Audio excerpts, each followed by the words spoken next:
మాట మీద తనకే విలువ లేదు, మాట మీద నిలబడే అలవాటు లేదు, ప్రజలంటే గౌరవం లేదు, నాయకుడికి ఉండాల్సిన విశ్వసనీయత ఇసుమంతైనా లేదు. దేశం మొత్తం మీద ఈ లక్షణాలన్నీ ఉన్న ఏకైక నాయకుడు చంద్రబాబే. ఇది విమర్శ కాదు, వ్యంగ్యం కాదు, వాస్తవం, పచ్చ నిజం. చంద్రబాబు వంచన స్వభావం అంతా పచ్చ నిజం. చంద్రబాబు తీసుకునే యూటర్న్ అంతా పచ్చ నిజం. చంద్రబాబు నిర్మోహమాటంగా చెప్పే పచ్చి అబద్ధాలంతా పచ్చ నిజం. ఎప్పటిలానే ఈసారి కూడా అధికారంలోకి రాగానే ప్రజలను నిలువునా ముంచేస్తున్నారు చంద్రబాబు. బికారీ మాటలు చెబుతూ హామీలను తుంగలా తొక్కేస్తున్నారు. నిజానికి ఇందులో చంద్రబాబుని అనటానికి ఏం లేదంటున్నారు రాజకీయ పరిశీలకులు. ఎందుకంటే దశాబ్దాలుగా బాబుగారి మోడస్ ఆపరాండి ఇదే అంటున్నారు. ఎప్పటిలానే ప్రజలను నమ్మించారు, నట్టేట ముంచేశారు. తానేం మారలేదని మళ్ళీ నిరూపించుకున్నారు. ఇదే ఇవాల్టి మ్యాగజైన్ స్టోరీ. మేనిఫెస్టోనే వైఎస్ఆర్సీపీకి భగవద్గీత, బైబిల్, ఖురాన్ అని ప్రకటించిన నాయకుడు, అలానే పాలించిన పాలకుడు వైఎస్ జగన్మోహన్ రెడ్డి. దేశ రాజకీయాల్లో ఎన్నికల మేనిఫెస్టోకి ఒక విలువని కల్పించిన నాయకుడు జగన్మోహన్ రెడ్డి. మరి చంద్రబాబు సంగతేంటి? మేనిఫెస్టో అంటే ఆయన దృష్టిలో ఒక చిత్తు కాగితం, ఓటర్లకు వేసే గేలం, అలవి కాని హామీలను ప్రజలను మభ్యపెట్టడానికి వాడే ఆయుధం, అరచేతిలో వైకుంఠం చూపించే తాయిలం. అందుకే ఎన్నికల వేళ నోటుకొచ్చిన హామీలను గుప్పించారు. ఎన్నికలు అయిపోయిన వెంటనే ప్రజల నోట్లో మట్టి కొడుతూ దివాలా రాజకీయాలు ప్రదర్శిస్తున్నారు. ప్రజలంటే చిన్న చూపు, ప్రజలంటే లోకువ, ప్రజలంటే ఏవగింపు. ఇదంతా చంద్రబాబు గురించి అని ప్రత్యేకంగా చెప్పక్కర్లేదు కదా. ఎందుకంటే దశాబ్దాల తన రాజకీయ జీవితంలో ప్రజలను చంద్రబాబు మోసం చేసినట్టుగా, చంద్రబాబు వంచినట్టుగా దేశంలో మరే నాయకుడు దగా చేయలేదని రాజకీయ పరిశీలకులు తేల్చి చెబుతున్నారు. ఎన్నికల ఏరు దాటగానే హామీల తెప్పని తగలబెట్టడంలో చంద్రబాబుని మించిన నాయకుడే లేరు. మేనిఫెస్టో స్కామ్, ఎన్నికల వేళ అరచేతిలో వైకుంఠం చూపించడం, నోటికొచ్చిన హామీలను గుప్పించి ప్రజలను మభ్యపెట్టడం, గెలవగానే రాష్ట్రం దివాళా తీసిందంటూ బికారి మాటలు చెబుతూ హామీలను తుంగలో తొక్కడం. ఇదే మేనిఫెస్టో స్కామ్. ఈ స్కామ్ ని పదే పదే విజయవంతంగా పూర్తి చేయడంలో తనకు తిరుగులేదని మరోసారి నిరూపించుకున్నారు చంద్రబాబు. అధికారంలోకి వస్తే చాలు ప్రజలు తననేం చేస్తారన్న భావన, విశ్వసనీయతకి ఆమడ దూరంలో తన ఉనికిని చాటుకునే చంద్రబాబు ఇప్పుడు ఏపీలో మరోసారి నారావారి నకరాలు ఎపిసోడ్ ప్లే చేస్తున్నారు. సూపర్ 6 పేరుతో ఎన్నికల వేళ చంద్రబాబు ఇచ్చిన హామీలు దేశవ్యాప్తంగా చర్చనీయాంశమయ్యాయి. ఇవన్నీ అమలు చేయడం సాధ్యమేనా అన్న చర్చ ఒకవైపు, చంద్రబాబు గతం వైపు వేలు చూపిస్తూ గెలిస్తే ప్రజలకు పంగనామం పెట్టేస్తారన్న చర్చ మరోవైపు. ఈ రెండూ సమాంతరంగా సాగాయి. ఇప్పుడు అదే జరిగింది. ఖజానా ఖాళీ అయిందంటూ పచ్చి అబద్ధాలు చెబుతూ ప్రజలను నిలువునా ముంచేస్తున్నారు చంద్రబాబు. ఇదిగో ఇలా చూడండి, ఎన్నికల వేళ చంద్రబాబు ఇచ్చిన హామీలను ఆయన నోటి వెంటే వినండి. అందుకనే సూపర్ 6 మీరు చూసినప్పుడు ఒక 6 పాయింట్లని యువతకు 20 లక్షల ఉద్యోగాలు, 3,000 రూపాయల నిరుద్యోగ భృతి, స్కూల్కి వెళ్లే ప్రతి ఒక్క విద్యార్థికి 15,000 రూపాయలు, తల్లికి వందనం కింద. ఇది కాకుండా ప్రతి ఒక్క మహిళకి 1,500 రూపాయలు నెలకి ఇవ్వడం, ప్రతి ఇంటికి ఏడాదికి 3 గ్యాస్ సిలిండర్లు, ఉచిత ప్రయాణ సౌకర్యం.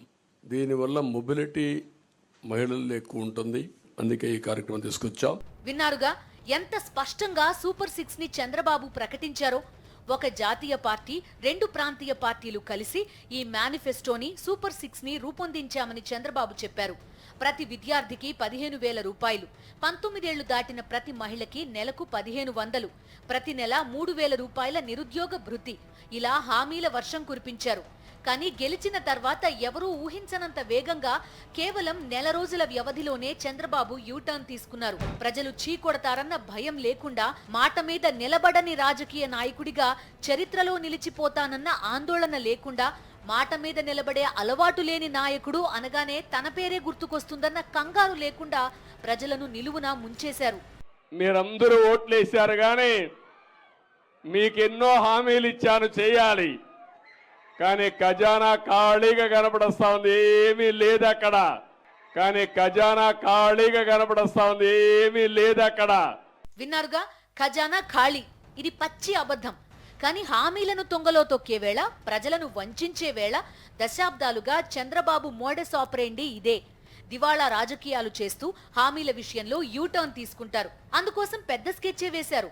జగన్ పాలనపై శ్వేతపత్రాల పేరుతో అసత్యాల పత్రాలను విడుదల చేశారు. రోత రాతలతో పచ్చి అబద్ధాలతో వాటిని నింపేశారు. చంద్రబాబు అసత్య పత్రం విడుదల చేయడం, ఆ వెంటనే ఎల్లో మీడియా అందులో అసత్యాలను గోబెల్స్ ప్రచారం చేసేయడం చకచకా జరిగిపోయింది. రాష్ట్రం దివాళా తీసిందని, ఖజానాలో చిల్లిగవ్వ లేదని మొసలి కన్నీరు కార్చిన చంద్రబాబు అందువల్లే హామీలను అమలు చేయడం సాధ్యం కావడం లేదని చావు కబురు చల్లగా చెప్పేస్తున్నారు. ఎన్నికల హామీల నుంచి తప్పించుకోవడానికి ఇప్పుడు దివాళా రాజకీయాలు చేస్తోన్న చంద్రబాబే 2014 నుంచి 2019 దాకా దివాళా పాలన కూడా చేశారు.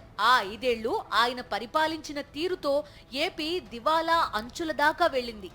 వైఎస్ జగన్మోహన్ రెడ్డి సీఎం అయ్యే నాటికి ఏపీ ఖజానాలో ఉన్నది కేవలం 100 కోట్ల రూపాయలే. 2 ఏళ్ల సమయం కరోనాతో వృధా అయినా 3 ఏళ్లలో అటు సంక్షేమంలో ఇటు అభివృద్ధిలో సరికొత్త చరిత్ర సృష్టించి డీబీటీ ద్వారా 2,71,000 కోట్ల రూపాయలను నేరుగా లబ్ధిదారుల ఖాతాల్లో వేశారు జగన్. 70,000 కోట్ల రూపాయలతో విద్యాశాఖలో సంస్కరణలు తెచ్చి వేలాది కోట్ల రూపాయలు ఖర్చు చేసి వైద్య వ్యవస్థ రూపురేఖలు మార్చేశారు జగన్మోహన్ రెడ్డి. వైజాగ్లో ఐటీ కారిడార్ డెవలప్ చేశారు. 4 పోర్టుల నిర్మాణం మొదలుపెట్టి సగానికి పైగా పూర్తి చేశారు. ఇదంతా చేసి చంద్రబాబు అధికారంలోకి వచ్చే సమయానికి ఏపీ ఖజానాలో 7,000 కోట్ల రూపాయలకు పైనే ఉంచారు జగన్. సంపద సృష్టించడం అంటే ఏంటో ఆచరణలో జగన్మోహన్ రెడ్డి చూపించారు. అయినా జగన్ పాలనలో ఆర్థిక విధ్వంసం జరిగిందని అసత్యాలు చెబుతూ హామీల అమలు నుంచి పారిపోయే కుట్ర పన్నారు చంద్రబాబు. నిజానికి ఎన్నికల సమయంలోనే 14 లక్షల కోట్ల రూపాయల అప్పులున్నాయని అబద్ధాలు చెప్తూ వచ్చారు. కానీ గవర్నర్ ప్రసంగం వరకు వచ్చేసరికి 10 లక్షల కోట్ల రూపాయల అప్పు అయిందని చూపించారు. శ్వేతపత్రాలతో మభ్యపెట్టే యత్నం చేశారు. గ్యారంటీలు, విద్యుత్ ఒప్పందాలు కలిపినా ఏపీకి ఉన్న మొత్తం అప్పులు 7,48,000 కోట్ల రూపాయలు మాత్రమే. ఈ వాస్తవాలను దాచేసి హామీల అమలు నుంచి తప్పించుకోవడానికి జగన్ పాలనలో రాష్ట్రం ఆర్థికంగా విధ్వంసమైందంటూ అబద్ధపు లెక్కలు చెబుతూ ప్రజలను మోసం చేస్తున్నారు చంద్రబాబు. ఏపీలో అధికారంలో ఉన్నది కూటమి ప్రభుత్వం. ఎన్నికల్లో ఇచ్చిన హామీలను అమలు చేయాల్సిన బాధ్యత ముఖ్యమంత్రి చంద్రబాబు మీద ఎంత ఉందో ఆ హామీలు అమలు చేసేలా చూడాల్సిన బాధ్యత బీజేపీ, జనసేన మీద కూడా అంతే ఉంది. కానీ విచిత్రంగా గత 5 ఏళ్ల పాటు జగన్ పాలనపై నిరాధార ఆరోపణలు చేస్తూ నానా హడావుడి చేసిన పవన్ కళ్యాణ్ ఇప్పుడు నోరెత్తడం లేదు. పచ్చి అబద్ధాలు, సరికొత్త కుట్రలతో ఏపీ ప్రజలకు ఇచ్చిన హామీలను తుంగలో తొక్కడానికి చంద్రబాబు రెడీ అయితే తనకేం సంబంధం లేనట్టు వ్యవహరిస్తున్నారు పవన్ కళ్యాణ్. మరోవైపు హామీల అమలు నుంచి తప్పించుకోవడానికే రాష్ట్రం అప్పుల్లో కూరుకుపోయిందని అసత్య ప్రచారం చేస్తున్నారు చంద్రబాబు. ఏపీ బీజేపీ అధ్యక్షురాలు పురంధేశ్వరి చంద్రబాబు తానా అంటే తందానా అంటున్నారు. 2014 నుంచి 2019 మధ్య చంద్రబాబు చేసిన అప్పుల కంటే 5 ఏళ్ల జగన్ పాలనలో తక్కువ అప్పులు తీసుకున్నారని సాక్షాత్తు మోదీ ప్రభుత్వం అనేక నివేదికల్లో తేల్చి చెబుతుంటే పురంధేశ్వరి మాత్రం 13 లక్షల కోట్ల రూపాయల అప్పులు అంటూ చంద్రబాబు కుట్ర స్క్రిప్ట్ ని చదువుతున్నారు. దీంతో 5.5 కోట్ల మంది ఏపీ ప్రజలను మోసం చేయడానికి కూటమిలోని పార్టీలన్నీ కలిసికట్టుగా కుట్ర పన్నుతున్నాయని రాజకీయ పరిశీలకులు విశ్లేషిస్తున్నారు. మీకు 2 కారణాల వల్ల మీరు బడ్జెట్ పెట్టడంలే. ఎందుకు పెట్టడం లేదంటే, ఒకటి, ఎప్పుడైతే మీరు బడ్జెట్ పెడతారో అసలు అప్పు ఎంతనో చూపించాల్సి వస్తుంది. అసలు అప్పు ఎంతైతే చూపిస్తారో మీరు చెప్పిన, ఒకరైతే 14 లక్షలు, ఒకరు 13 లక్షలు, ఒకరు 10 లక్షలు, ఒకరు 12 లక్షలు. ఏందండి అన్యాయంగా? అరే, ఒకవైపు కేంద్ర ఆర్థిక శాఖ మంత్రి వర్యులు చెప్పినారు ఏమని, అప్పు ఎంత ఉందని. ఒకవైపు సిఏజీ రిపోర్ట్ ఇస్తుంది, ఒకవైపు ఆర్బీఐ రిపోర్ట్ ఇస్తుంది. అది కాదని చెప్పి ఎవరు కొద్ది వాళ్ళు. అసలు అక్కడ కేంద్ర ఆర్థిక శాఖ మంత్రి వర్యులు స్టేట్మెంట్ 4 లక్షల చిల్లర కోట్లు ఇస్తే ఇక్కడ బీజేపీ స్టేట్ ప్రెసిడెంట్ 13 లక్షలు అంటారు. ఎక్కడ 4, ఎక్కడ 13? ఏమన్నా అర్థం ఉందా దీనిలలో? ఎన్నికల హామీలను తుంగలో తొక్కి ప్రజలను వంచడానికి బడ్జెట్ ని కూడా ప్రవేశపెట్టకుండా రాష్ట్ర అభివృద్ధిని వెక్కిరిస్తున్నారు చంద్రబాబు. ప్రజా సంక్షేమాన్ని గాలి కొదిలేసి రెడ్ బుక్ రాజ్యాంగం అమలు చేయడానికి మాత్రమే కూటమి ప్రభుత్వం ప్రాధాన్యతనిస్తోంది. నమ్మిన వారిని నట్టేట ముంచడంలో తాను ట్రెండ్ సెట్టర్ని అని మరోసారి నిరూపించుకుంటున్నారు చంద్రబాబు. హవాలా స్కామ్, దానా స్కామ్, స్కిల్ స్కామ్, ఇలా చెప్పుకుంటూ పోతే దేశంలో మనం ఎన్నో స్కాములు చూసాం. కానీ ప్రతిసారి ఎన్నికల వేళ చంద్రబాబు చేసే స్కామ్ ఒకటుంది. అదే మేనిఫెస్టో స్కామ్. మరే నాయకుడికి సాధ్యం కాని స్కామ్ ఇది. పదే పదే ఎన్నిసార్లు అయినా ఈ స్కామ్ చేయటంలో తనకు తిరుగే లేదని చంద్రబాబు నిరూపించుకున్న స్కామ్ ఇది. ముఖ్యమంత్రి పీఠం అధిష్ఠించిన మొదలుపెట్టిన మేనిఫెస్టో స్కామ్ని ఇప్పటికీ సక్సెస్ఫుల్గా చేస్తూనే ఉన్నారు బాబుగారు. ప్రజలను వంచటంలో ఆయనకు ఉన్న నేర్పరితనం, చాకచక్యం చూసి దేశ ప్రజలే నోరెళ్లబెడుతున్నారు. ఏపీ ప్రజలను చూసి అయ్యో పాపం అంటున్నారు. నా మేనిఫెస్టోను 199% అమలు చేసి, మేనిఫెస్టోను ఒక బైబిల్గా, మేనిఫెస్టోను ఒక ఖురాన్గా, మేనిఫెస్టోను ఒక భగవద్గీతగా, మేనిఫెస్టోలో చెప్పిన ప్రతి హామీని నెరవేర్చిన పాలకులు ఎవరైనా ఉన్నారంటే అది వైఎస్ జగన్మోహన్ రెడ్డి మాత్రమే. మేనిఫెస్టోలో చెప్పినవన్నీ చేశారు, ఆ మాటకొస్తే చెప్పనివి చేశారు. మేనిఫెస్టో అంటే రాజకీయంలో భాగం కాదు అంటూ దానికి అత్యంత పవిత్రమైన హోదా ఇచ్చిన గొప్ప నాయకుడు, పాలకుడు జగన్మోహన్ రెడ్డి. 2 ఏళ్ల విలువైన సమయాన్ని కరోనా మింగేసినా ఇచ్చిన ప్రతి హామీని అమలు చేయడంలో ఏమాత్రం వెనకడుగు వేయలేదు జగన్మోహన్ రెడ్డి. అలాంటి జనరంజక పాలన చూసిన ఏపీ ప్రజలు అధికారంలోకి వచ్చిన రోజుల్లోనే హామీలను తుంగలో తొక్కుతోన్న చంద్రబాబుని చూసి తలలు పట్టుకుంటున్నారు. ఇటు చంద్రబాబు, అటు పవన్ కళ్యాణ్, మరోవైపు టీడీపీ నేతలు ఎన్నికల వేళ ప్రజలకు అరచేతిలో వైకుంఠం చూపించారు. మళ్ళీ మన ప్రభుత్వం వచ్చాక అందరికీ కూడా ఇదిగో వీళ్ళకి 15,000, నీకు 15,000, వీళ్ళు 15,000, వీళ్ళు 15,000, నీకు 15,000, నీకు 15,000. చూశారుగా ఎంత నమ్మకంగా ఎన్నికల వేళ ప్రజల ముందు నటించారో. టీడీపీ నేతలేమో నీకు 15,000, నీకు 15,000 అంటూ ఊదరగొడితే చంద్రబాబు మరో అడుగు ముందుకేసి మీ ఓపిక, ఎంతమంది పిల్లలనైనా కనండి అంటూ ఎన్నికల ప్రచారంలో హోరెత్తించారు. ఇక సూపర్ 6 పేరుతో చేసిన హామీల సర్కస్ గురించి ప్రత్యేకంగా చెప్పక్కర్లేదు. గెలిచిన వెంటనే ఖజానాలో ఉన్న వేల కోట్ల రూపాయల వివరాలు ప్రజలకు చెప్పకుండా జగన్ పాలనలో రాష్ట్రం దివాలా తీసిందంటూ తనదైన కుట్రకి పదును పెట్టారు చంద్రబాబు. జగన్ వైపు వేలు చూపిస్తూ 5.5 కోట్ల మంది ప్రజలను మరోసారి నిలువునా ముంచేస్తున్నారు. చంద్రబాబు ముఖ్యమంత్రి అయిన తర్వాత పార్లమెంట్ ఎన్నికలు జరిగాయి. పార్లమెంట్ ఎన్నికలకు ముందు ఆంధ్ర ప్రజానీకానికి ఇచ్చినటువంటి వరాలు ఆకాశమే హద్దుగా వరాలు ఇచ్చాడు. కనపడినటువంటి ప్రతి మనిషికి ఏం కావాలి నరుడా కోరుకో, నీకు అన్నీ ప్రసాదిస్తున్నానని చెప్పాడు. ఎన్నికలు అయిపోయిన తర్వాత 15 రోజులు కూడా కాకుండానే నేను ఆర్థికంగా దివాలా తీశాను, నా దగ్గర 1 రూపాయి కూడా లేదు, ప్రభుత్వాన్ని నడపడం నాకు చేత కాదు, ఉద్యోగుల జీతభత్యాలు కూడా వచ్చే నెలలో ఎలా ఇవ్వాలో నాకు తెలియకుండా ఉంది, కనుక ప్రజలే భరించాలి, ప్రజలే నడిపించాలి, ప్రజలే డబ్బు నాకు ఇవ్వాలి, ప్రజల సలహాలు ఇవ్వాలి అని ప్రజల మీద పడ్డాడు. ఇది బహుశా నాకు తెలిసినంత వరకు భారతదేశ చరిత్రలో ఏ రాష్ట్ర ప్రభుత్వం కూడా అధికారపూర్వకంగా నేను దివాలా తీశాను అని ప్రకటించుకున్నటువంటి సందర్భం ఇంతవరకు కని విని ఎరుగు. మనం హామీలు ఇచ్చాం, సూపర్ 6 చెప్పాం, చూస్తే భయం వేస్తా ఉంది, ముందు కదలలేకపోతున్నాం. ఈ విషయాలు రాష్ట్ర ప్రజానీకం కూడా ఆలోచించాలి. సీరియస్గా ఆలోచిస్తే తప్ప ఈ సమస్యగానే ఎప్పుడూ ఉంటుంది. ఏ నాయకుడైనా సరే పబ్లిక్ లైఫ్ లో ఉండే నాయకుడు, ప్రజా జీవితంలో ఉన్న నాయకుడు బాధ్యతగా ఉండాలి. మనం ట్రస్టీస్ మాత్రమే, పెత్తందారులు కాదు. విన్నారుగా దివంగత సీఎం రోసయ్య చంద్రబాబు గురించి చెప్పిన నగ్న సత్యాలు. ఎన్నికల వేళ ఇష్టానుసారంగా హామీలు ఇవ్వడం, ఎన్నికలు అయిపోయిన తర్వాత రాష్ట్రం ఆర్థికంగా దివాలా తీసిందంటూ ప్రజలను నట్టేట ముంచడం చంద్రబాబు ఇప్పుడు కొత్తగా చేస్తోన్న మోసం కాదన్నమాట. అంటే ప్రజలను వంచడంలో చంద్రబాబు స్టైల్ ఒకటే. ఇష్టానుసారంగా హామీలనిచ్చి ప్రజలను మభ్యపెట్టడం, గెలవగానే దివాలా రాజకీయం మొదలుపెట్టడం. ప్రజాస్వామ్యం అంటే ఏమాత్రం విలువలేదు. అందుకే అంబేద్కర్ రాజ్యాంగాన్ని పక్కన పారేసి రెడ్ బుక్ రాజ్యాంగం అమలులోకి తెచ్చారు. ప్రజలంటే ఏమాత్రం విలువలేదు. అందుకే 5.5 కోట్ల మంది ఏపీ ప్రజలకు చంద్రబాబు మేనిఫెస్టో పోటు పొడిచారు. ఏపీ అంటే సంక్షేమం, ఏపీ అంటే అభివృద్ధి, ఏపీ అంటే సంస్కరణలు. 2 నెలల క్రితం వరకు దేశం మొత్తం ఏపీలో ఇవే చూసింది.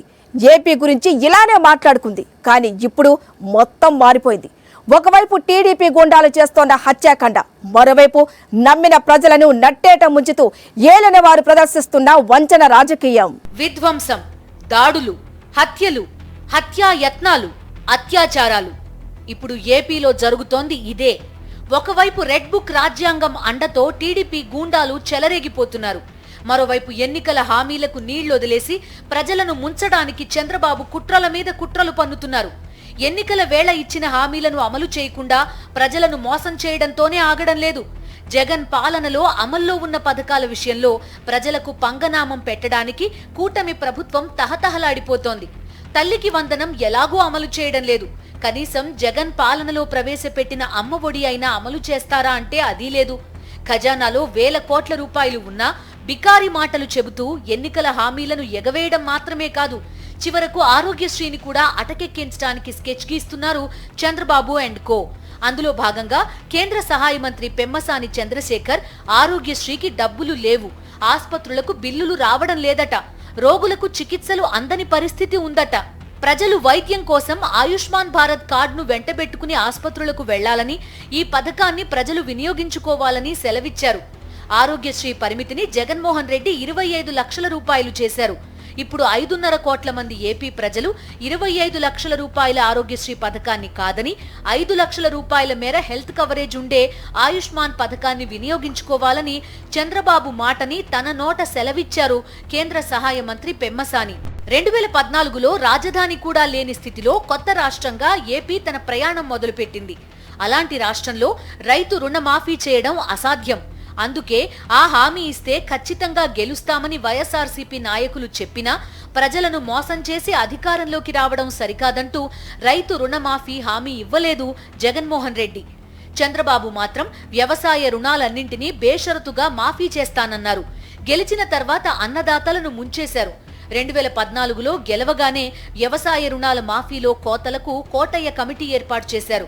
ఫలితంగా 87,612 కోట్ల రూపాయల రుణాలను 25,000 కోట్లకు కుదించి చివరికి 15,000 కోట్ల లోపే మాఫీ చేశారు చంద్రబాబు. ఈ కుట్రని తట్టుకోలేక ఎందరో రైతులు ఆత్మహత్యలు చేసుకున్నారు. ఆత్మహత్య చేసుకున్న రైతుల కుటుంబాలకు పరిహారం ఇవ్వలేదు చంద్రబాబు ప్రభుత్వం. రైతులకు రుణ విముక్తి చేయాలి, రైతులను ఆదుకోవాలని ఈ జిల్లా నుంచే ప్రకటించిన మాట మళ్ళొక్కసారి గుర్తు చేస్తున్నాం. ఏ రైతు కూడా రుణాలు కట్టవలసిన అవసరం లేదు. మీ రుణాలు నా భుజస్కంధాలపైన మోసినా సరే మీకు న్యాయం చేపిస్తాను. కేంద్ర ప్రభుత్వం కూడా ముందుకు రాలేకపోయారు. బ్యాంకులు కూడా నా మీద ఒత్తిడి తీసుకొచ్చారు. నేను ఒకటే చెప్పాను, ఎన్ని ఇబ్బందులున్నా పర్వాలేదని 100 రోజులు ఆలోచించి కడాను ఒక పథకాన్ని తీసుకొచ్చాం. దాని ప్రకారం ఏ రైతు కూడా ఒక్క పైసా మీరు రుణాలు కట్టకుండా పూర్తిగా రుణాలు చెల్లించే బాధ్యత నేను తీసుకుంటున్నాను. మీరు భయపడవలసిన అవసరం లేదు. మీ ఇంటికి ఏ బ్యాంకులు రాడు, ఎలాంటి జప్తులు ఉండవు. ఈ నెల 22వ తారీఖున 20% బ్యాంకుల్లో వేసి ఆ తర్వాత మీ రుణాలు రీషెడ్యూల్ చేసి తిరిగి మీకు అప్పించే బాధ్యత నేను తీసుకుంటున్నాను. రుణమాఫీలు ఎక్కడ చేయలేదు. రుణమాఫీలు ఇచ్చేసి 1 టైం సెటిల్మెంట్ అయిపోయింది కదా, ఇంకేం చేస్తారు? పూర్తిగా చేస్తారే. ఆ రోజు ఏదైతే చెప్పామో వాళ్ళకి ఇవ్వాల్సినటువంటి 1.5 lakh 1 టైం అన్నారు. 1 టైం ఇచ్చేసాం. పూర్తిగా చేస్తాను ఎవరు చెప్పారు? నువ్వు చెప్పుకోండి. ఇట్లా ఆశ నేను చెప్పేదంటే ప్రతి ఒక్కరికి కూడా ఒక ఓపిక ఉండాలా. నేను చెప్పిన మాట అమలు చేస్తున్నా. ఆ రోజు 1.5 lakh మీలాంటి వాళ్ళు ఒకరిద్దరు ఉండే ఈ ప్రాబ్లమ్స్ వస్తున్నాయి. రియల్గా చెప్తారా, ఏమనుకోవద్దండి. అది కూడా నేను చెప్పాల్సి వస్తుంది పబ్లిక్కి. చెప్పకపోతే నేను ఫెయిల్ అవుతాను. నేను 1.5 lakh చెప్పాను, 1.5 lakh ఇచ్చాం. నువ్వేమన్నా అంతా చేస్తున్నారంట. నీకు ఎవరు చెప్పారు? రాత్రి కల వచ్చిందా నీకు? This is where I'm sorry. Democracy కూడా మీనింగ్ ఉండాలి. విచ్చలవిడతనం వస్తేనే ఈ ప్రాబ్లమ్స్ వస్తాయి. అందుకనే ఆ విచ్చలవిడతనం రాకూడదు. వేరే దేశాల వారికి ఉండే కొన్ని దేశాలు ఎందుకు డెవలప్ అవుతున్నాయంటే వాళ్ళకు ఒక క్రమశిక్షణ, ఒక పద్ధతి, ఒక ప్రొసీజర్. ఇక్కడేంటి ప్రతి ఒక్క దానికి ఏదో కాల్ చేసి మొఖాన్ని వేసి దుడుచుకోమంటారు, గుడ్డ కాల్చి. ఆ పరిస్థితి రాకూడదు మీకు. I'm very sorry. అందుకనే పబ్లిక్ కూడా ఒకసారి గట్టిగా కూడా పబ్లిక్ చెప్పకపోతే ఏమనుకుంటారంటే మేము చేసింది మీరు చెప్పినంత ఆశపడి అసలు పోతుంది. అత్యంత ఆశ మంచిది కాదు. కష్టపడితేనే ఈ ప్రపంచంలో ఏదైనా సాధ్యం అవుతుంది. ఒకరిద్దరు ఉంటారు, వాళ్ళని ఎట్లా హ్యాండిల్ చేయాలి. వేరే మార్గం ఏముంది? చంద్రబాబు గురించి పూర్తిగా తెలిసి కూడా మరోసారి అధికారం అప్పగించారు ఏపీ ప్రజలు. నేను ఏమాత్రం మారలేదని, పాత చంద్రబాబునే అని ప్రజలకు గుర్తు చేస్తూ ఎన్నికల హామీలను హాంఫట్ అనేస్తున్నారు. ప్రజలను వంచడంలో తాను ఎప్పుడూ వెనకడుగు వేయనని మరోసారి నిరూపించుకుంటున్నారు. ఈ క్రమంలో ఎప్పట్లానే రాష్ట్రం దివాలా తీసిందంటూ బికారి డ్రామాలాడుతూ 5.5 కోట్ల మంది ప్రజలకు పంగనామం పెడుతున్నారు. ఇది వాళ్ళ మ్యాగజైన్ స్టోరీ.